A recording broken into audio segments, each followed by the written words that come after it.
négatif vis-à-vis de vous-même, eh bien vous allez en conclure que ce sont des éléments réels pour vous. Un exemple, si quelqu'un vous dit t'es vraiment nul, mais t'es vraiment nul, et le mot nul est très courant, ça pourrait être tu n'y arrives pas, tu n'es pas à la hauteur, arrête de rêver en couleur. Vous voyez ce que je veux dire? Eh bien la plupart d'entre vous, vous allez vous dire c'est vrai. C'est vrai ce que cette personne a dit. Alors vous allez avoir plusieurs réactions, soit vous allez lui sauter à la gorge, soit vous allez vous dire tiens c'est vrai, je suis nul, je vais arrêter, je vais revenir dans le droit chemin. Et vous revenez souvent dans le droit chemin de cette personne ou dans de cette entité, de cette masse. Si c'est un média qui vous le dit, vous le ferez. Voilà comment, aujourd'hui, on va parler d'un sujet qui me touche et qui touche la plupart des gens, qui sont notamment des gens qui sont actifs, qui bougent, qui changent le monde. Et évidemment, plus on fait de choses et plus on prête le flanc, et plus vous allez changer, bouger dans cet environnement pas toujours très positif, c'est un lapsus, et bien plus vous allez critiquer. Et voilà comment on en arrive à la thématique d'aujourd'hui que j'aime beaucoup. Cette façon d'agir avec des personnes négatives. Je ne sais pas pour vous, mais moi je connais des gens autour de moi, parfois des médiums, qui sont parfois négatifs. Et ça peut arriver, souvent d'ailleurs. Et voilà pourquoi aujourd'hui j'aimerais vous donner quelques premiers éléments de réponse qui vont vous amener peut-être à faire un doctorat, une recherche, aller à la bibliothèque, lire des livres sur le sujet, ou peut-être que cette émission sera suffisante pour vous, j'en sais rien. On n'en a pas la prétention, on veut simplement vous faire goûter, vous laisser à goûter ces thématiques que vous devez creuser. Pourquoi? Parce que je ne veux plus, c'est une sorte de fantasme vraiment dans le sujet, c'est que je ne veux plus que celles et ceux qui écoutent cette émission croient en permanence ce que les autres pensent. Pourquoi? Et j'en arrive. Quand vous entendez quelqu'un qui vous porte un jugement négatif vis-à-vis de vous-même ou de vos démarches, rappelez-vous ceci, maintenant vous pouvez couper cette émission une fois que vous avez entendu ça, parce que le reste, ce n'est que du détail. Le principal il est là, je vais vous le donner dès le début. Quand quelqu'un vous fait une remarque négative, et des fois, c'est pas uniquement un mot, ça peut être juste un regard et on sent que c'est négatif, vous êtes d'accord? Juste une énergie des fois. Et je vous assure que c'est exactement ce que je me dis dans la tête, et ça désamorce immédiatement peut-être la moindre culpabilité que je pourrais avoir. Lorsque vous recevez, vous entendez, vous voyez une remarque négative, rappelez-vous cette phrase. Ce n'est que l'opinion de cette personne. Vous n'êtes pas l'opinion des autres. Tu n'es pas bien. What? Merci ton opinion, hasta la vista. What? Donc, c'est-à-dire que j'ai pas fini. Non, non, non. Merci. Bonne journée. Next. Next. Écoutez les amis, il y a plus de 7 milliards d'êtres humains sur la planète. On est plus de 300 millions de francophones. Et t'as une personne, ou un média, ou j'en sais rien, une entité qui dit c'est pas bien. Non, c'est pas bien du tout. Merci. Next. C'est-à-dire qu'il n'y a pas une personne sur les 7 milliards qui doit être capable de fiche en l'air ta journée. Et voilà pourquoi j'aimerais vous donner tout d'abord quelques caractéristiques des gens négatifs. Et ensuite, je vais vous donner, si vous l'acceptez, si vous l'acceptez pas, tant pis, quelques éléments de réponse pour, peut-être pour parer à cette situation négative, pour plus qu'elle vous touche. La première des choses, c'est qu'une personne négative, en général, et je vais vous donner 10 caractéristiques très rapides. La première des choses, quand on a une personne négative, c'est que en général, elle a peur du changement. La personne négative n'aime pas le changement. C'est-à-dire qu'elle a tendance à craindre ce qui ne correspond pas à ses repères, ses critères, son passé, sa routine, ses rituels. Et lorsque de facto vous arrivez avec de nouvelles idées, de nouvelles pensées, de nouvelles actions, de nouveaux modes de pensée, d'habitude ou de rituels, vous venez casser cette habitude. Et c'est terrible. Alors là, oui, c'est terrible, c'est la fin du monde dans la tête de cette personne. Et je le confirme. Je vais vous mettre le lien de cette vidéo. Parce que je ne vais pas vous la faire écouter jusqu'au bout, bien entendu, parce que c'est à vous d'aller l'écouter. Hein, elle dure trop longtemps. Donc, moi, je vais l'écouter entièrement, bien sûr. Donc je suis abonnée là où il y a Franck Nicolas.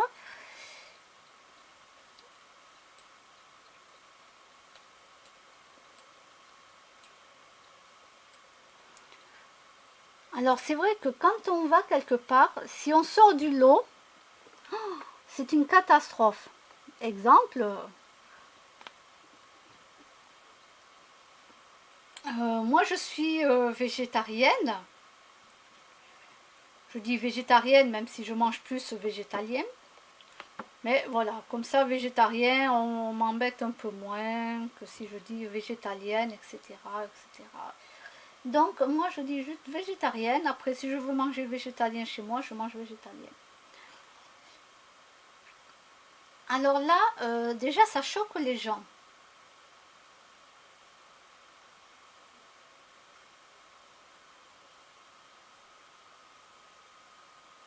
Ben oui, ça les choque. Je suis pas normale pour eux. Oui, oui. Autant de longues Cro-Magnons, ils mangeaient de la viande, hein, c'est ce qu'on m'a encore ressorti dernièrement. Ben oui, ma cocotte, mais nous sommes quand même en 2018 bientôt. Hein, nous ne sommes plus du tout en longue Cro-Magnon, on n'a plus les mêmes besoins.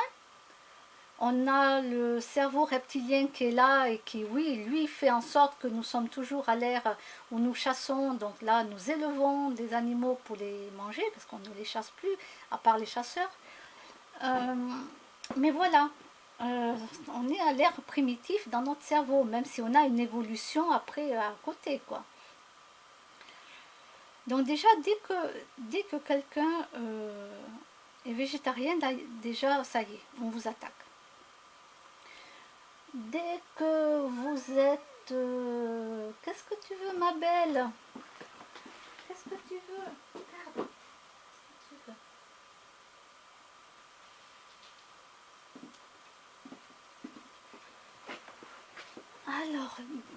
Alors, dès que vous sortez du lot, exemple, si j'ai envie de mettre du gros sel chez moi avec de l'encens, parce que de toute façon ça fait une purification et on sait très bien que ça purifie. Oh mon Dieu, ça y est, vous êtes dans une secte. Oh, oh, oh, oh là là là là, mais mon Dieu, ça c'est les gens totalement incultes et qui ont peur. Pour eux, ils ne sont pas assez cultivés. Mais de toute façon, dès que les gens ne connaissent rien, nous sommes dans une secte. C'est simple, c'est pas difficile. Tout est sectaire. Si vous n'êtes pas dans le même niveau qu'eux ou dans leur même connaissance, vous êtes sectaire. C'est pas compliqué.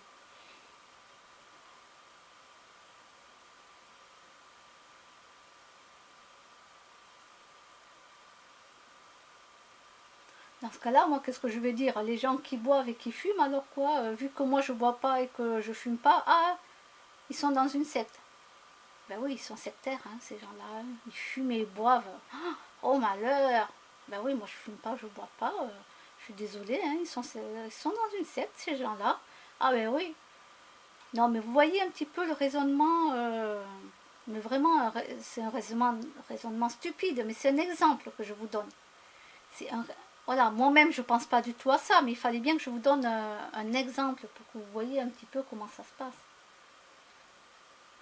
Et comme il dit, moi, je suis arrivée là, au stade, mais je m'en fous de ce qu'on me dit et je m'en fous de ce qu'on me fait. Mais je m'en fous complètement.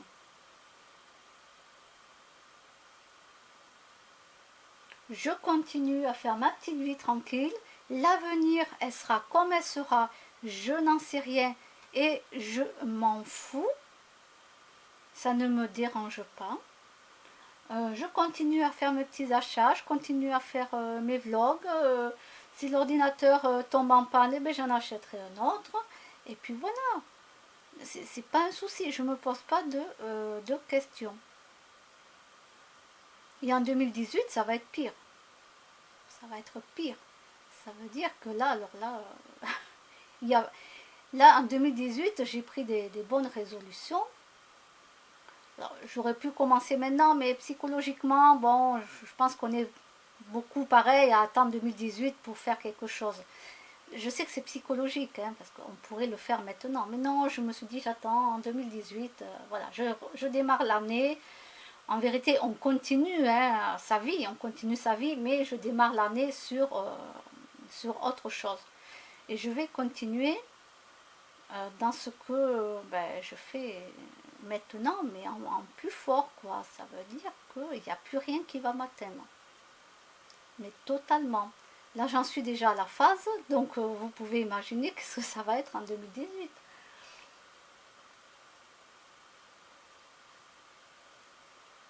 Et je m'en fous. Moi, mes amis de cœur sont toujours là, j'ai d'autres amis qui sont toujours là, j'en ai très peu, je les compte sur les doigts de la main.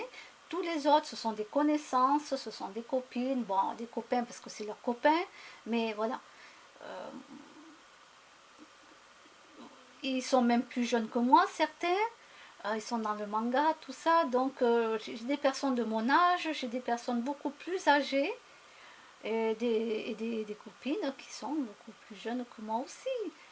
Et je me sens bien avec eux, je veux dire, je m'entends bien avec eux.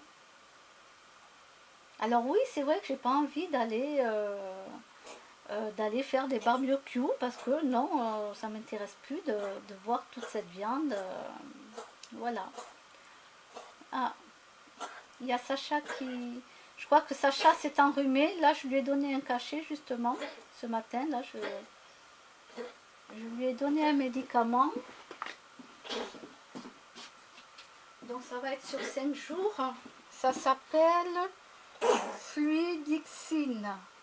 Fluidixine Vétoquinol. Donc c'est chez le vétérinaire, hein, je l'ai acheté.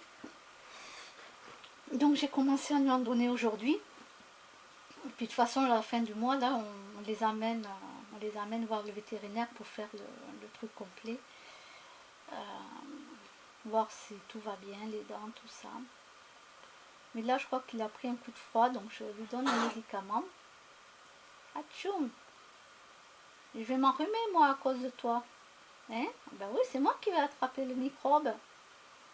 Quoique je suis un microbe à moi toute seule, hein? Ben oui.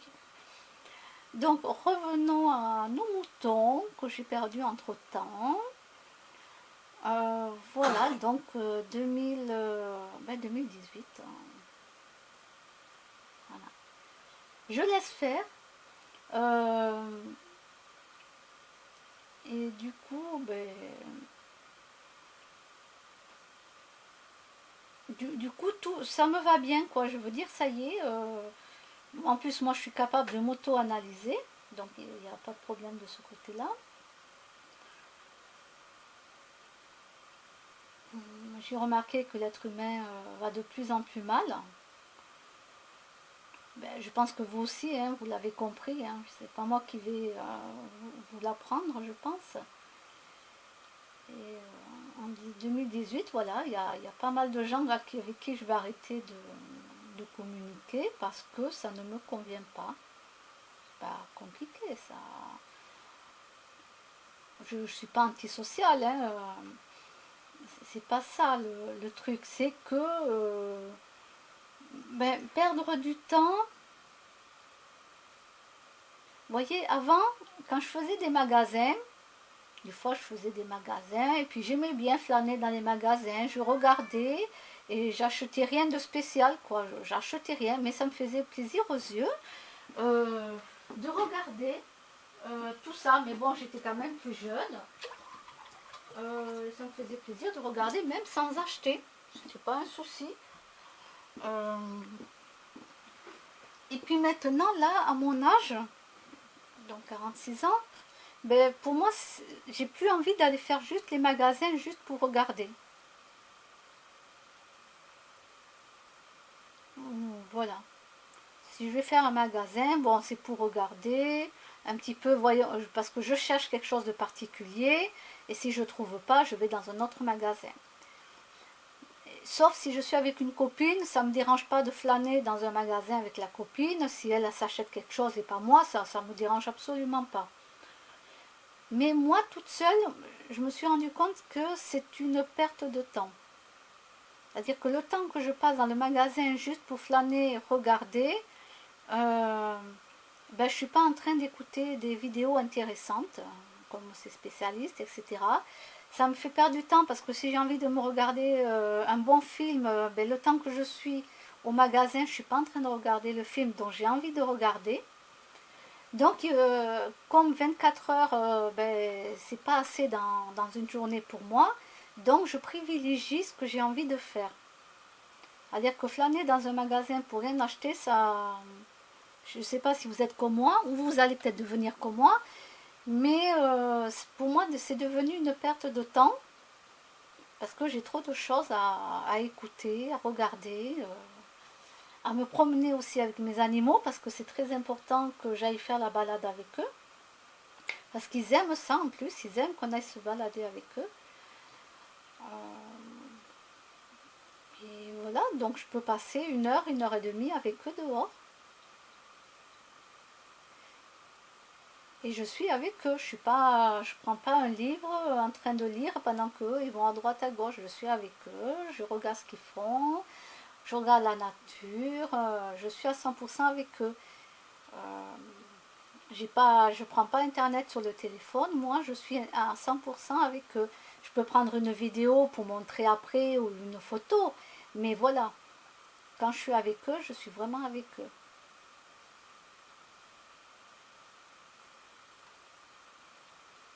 Donc voilà, 2018, c'est sûr que je ne vais pas aller flâner dans les magasins et perdre mon temps pour ressortir et ne rien avoir acheté. Si j'y vais, c'est vraiment parce que je vais chercher quelque chose. Comme là, je cherche à tout prix une cuillère à soupe en bambou et que je ne la trouve pas sur Roche. Ce sont des grandes cuillères de saladier, tout ça, et ça ne m'intéresse pas. Ça ne m'intéresse pas, donc c'est une cuillère à soupe et je ne la trouve pas. Donc je vais regarder à Bordeaux, voilà, et je vais regarder aussi à Toulouse parce qu'on va aller avec une copine et sa famille à Toulouse. Et du coup, je vais regarder sur Toulouse si j'en trouve. On ira, je ne vais pas aller dans un magasin juste pour voir ça, mais je regarderai en même temps si je trouve une cuillère en bambou, cuillère à soupe. Et voilà, et si vraiment là en décembre, que ça soit à Bordeaux ou que ça soit à Toulouse, vraiment je trouve pas, bon là je commande sur internet. Voilà. Moi je préfère le voir de visu, toucher la cuillère, là, et me dire oh, regardez le prix et hop je la prends. Je m'en fous si la cuillère doit faire 10 euros, je vais l'acheter. C'est pas le prix qui va m'arrêter pour une cuillère en bambou parce que voilà c'est solide. Le bambou ça dure extrêmement longtemps. Ce n'est pas du plastique qui va se casser, etc. C'est vraiment du bambou. Et le bambou, c'est très solide. Donc ça dure très longtemps. Alors voilà, après on verra quand je serai arrivée en 2018, je vous dirai tout ça. Là, on est le 25 novembre, il est 10h30. Et bien, je vais vous mettre le lien. Et comme ça, vous pourrez aussi écouter cette très très belle conférence. Et je vous dis à plus tard.